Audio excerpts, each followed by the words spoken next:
Number of the Stars, Chapter 5. Who is the dark-haired one? Do you really think anyone will come? Ellen asked nervously, turning to Anne-Marie in the bedroom. Your father doesn't think so.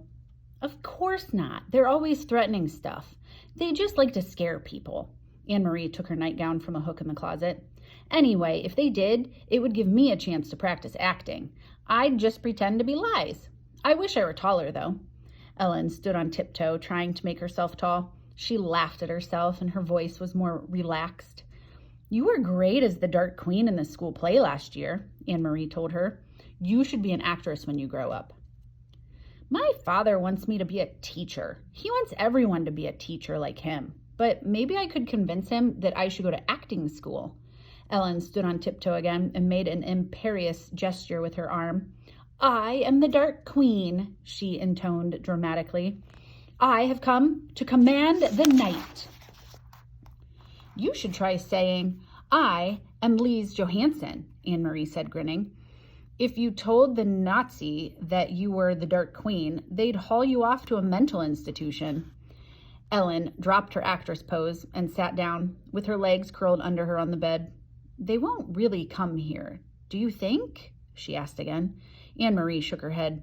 Not in a million years. She picked up her hairbrush. The girls found themselves whispering as they got ready for bed. There was no need really to whisper. They were, after all, supposed to be normal sisters, and Papa had said they could giggle and talk. The bedroom door was closed. But the night did seem somehow different from a normal night, and so they whispered. How did your sister die, Anne-Marie? Ellen asked suddenly. I remember when it happened, and I remember the funeral. It was the only time I have ever been in a Lutheran church, but I never knew just what happened. I don't know exactly, Anne-Marie confessed. She and Peter were out somewhere together, and then there was a telephone call that there had been an accident. Mama and Papa rushed to the hospital. Remember? Your mother came and stayed with me and Kirsty. Kirsty was already asleep, and she slept right through everything. She was so little then.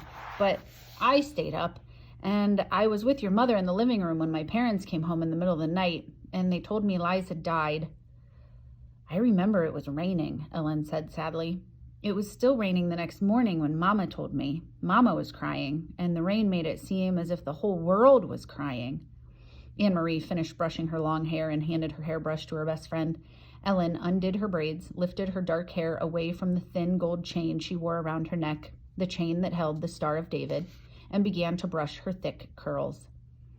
I think it was partly because of the rain. They said she was hit by a car. I suppose the streets were slippery and it was getting dark, and maybe the driver just didn't see. Anne-Marie went on, remembering. Papa looked so angry. He made one hand into a fist, and he kept pounding it into the other hand. I remember the noise of it. Slam, slam, slam. Together, they got into the wide bed and pulled up the covers. Anne-Marie blew out the candle and drew the dark curtains aside so that the open window near the bed let in some air. See that blue trunk in the corner? She said, pointing through the darkness. Lots of Liza's things are in there, even her wedding dress. Mama and Papa have never looked at those things, not since the day they packed them away. Ellen sighed. She would have looked so beautiful in her wedding dress. She had such a pretty smile. I used to pretend that she was my sister, too. She would have liked that, Anne-Marie told her. She loved you. That's the worst thing in the world, Ellen whispered. To be dead so young. I wouldn't want the Germans to take my family away, to make us live someplace else. But still, it wouldn't be as bad as being dead. Anne-Marie leaned over and hugged her.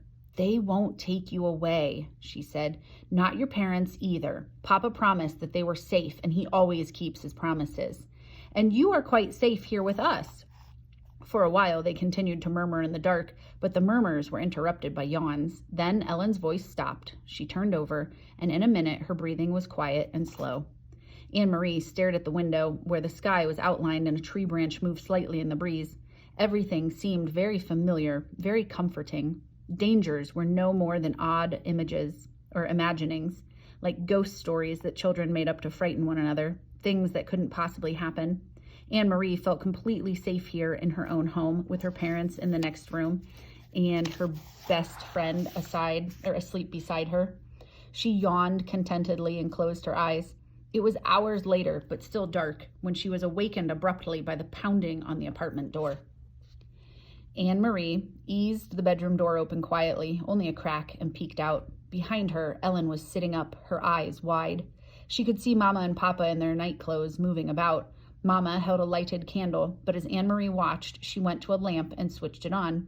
It was so long a time since they had dared to use the strictly rationed electricity after dark that the light in the room seemed startling to Anne-Marie, watching through the slightly opened bedroom door. She saw her mother look automatically to the blackout curtains, making certain that they were tightly drawn. Papa opened the front door to the soldiers. "This is the Johansson apartment?" A deep voice asked the question loudly and in the terribly accented Danish. "Our name is on the door, and I see you have a flashlight," Papa answered. "What do you want? Is something wrong?" "I understand you are a friend of your neighbors, the Rosens, Mrs. Johansson." "The Rosens, Mrs. Johansson," the soldier said angrily. "Sophie Rosen is my friend, that is true," Mama said quietly. "Please, could you speak more softly? My children are asleep." "Then you will be so kind as to tell me where the Rosens are." He made no effort to lower his voice. "I assume they are at home sleeping. It is 4 a.m, after all," Mama said. Anne-Marie heard the soldier stalk across the living room toward the kitchen. From her hiding place in the narrow sliver of open doorway, she could see the heavy uniformed man, a holstered pistol at his waist, in the entrance to the kitchen, peering in toward the sink. Another German voice said, "The Rosens' apartment is empty. We are wondering if they might be visiting their good friends, the Johanssons." "Well," said Papa, moving slightly so that he was standing in front of Anne-Marie's bedroom door, and she could see nothing except the dark blur of his back. "As you see, you are mistaken. There is no one here but my family." "You will not object if we look around." The voice was harsh, and it was not a question. "It seems we have no choice," Papa replied. "Please, don't wake my children," Mama requested again. "There is no need to frighten little ones." The heavy booted feet moved across the floor again and into the other bedroom. A closet door opened and closed with a bang. Anne-Marie eased her bedroom door closed silently. She stumbled through the darkness to the bed. "Ellen," she whispered urgently, "take your necklace off." Ellen's hands flew to her neck. Desperately, she began trying to unhook the tiny clasp. Outside the bedroom door, the harsh voices and heavy footsteps continued. "I can't get it open," Ellen said frantically. "I never take it off. I can't even remember how to open it." Anne-Marie heard a voice just outside the door. "What is here?" "Shh," her mother replied. "My daughter's bedroom. They are sound asleep." "Hold still," Anne-Marie commanded. "This will hurt." She grabbed the little gold chain, yanked with all her strength, and broke it. As the door opened and light flooded into the bedroom, she crumpled it into her hand and closed her fingers tightly. Terrified, both girls looked up at the 3 Nazi officers who entered the room. One of the men aimed a flashlight around the bedroom. He went to the closet and looked inside. Then, with a sweep of his gloved hand, he pushed to the floor several coats and a bathrobe that hung from pegs on the wall. There was nothing else in the room except a chest of drawers, the blue decorated trunk in the corner, and a heap of Kirsty's dolls piled in a small rocking chair. The flashlight beam touched each thing in turn. Angrily, the officer turned toward the bed. "Get up," he ordered. "Come out here."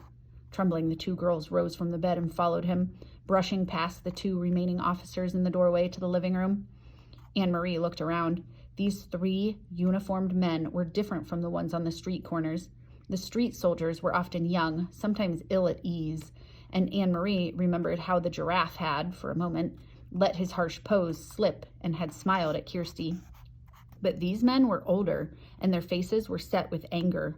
Her parents were standing beside each other, their faces tense, but Kirsty was nowhere in sight. Thank goodness that Kirsty slept through almost everything. If they had wakened her, she would be wailing, or worse, she would be angry and her fists would fly. "Your names?" the officer barked.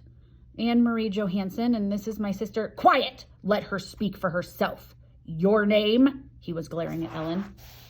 Ellen swallowed. Lise, she said, and cleared her throat. Lise Johansson. The officer stared at them grimly.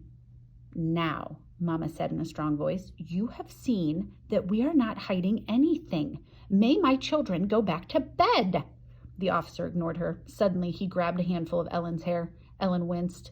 He laughed scornfully.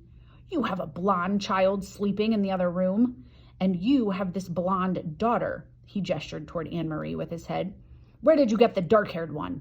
He twisted the lock of Ellen's hair. From a different father? From the milkman? Papa stepped forward.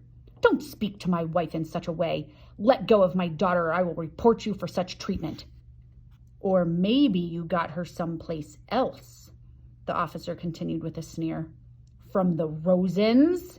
For a moment, no one spoke. Then Anne-Marie, watching in panic, saw her father move swiftly to the small bookcase and take out a book. She saw that he was holding the family photograph album. Very quickly, he searched through its pages, found what he was looking for, and tore out 3 pictures from 3 separate pages. He handed them to the German officer who released Ellen's hair. You will see each of my daughters, each with her name written on the photograph, Papa said. Anne-Marie knew instantly which photographs he had chosen.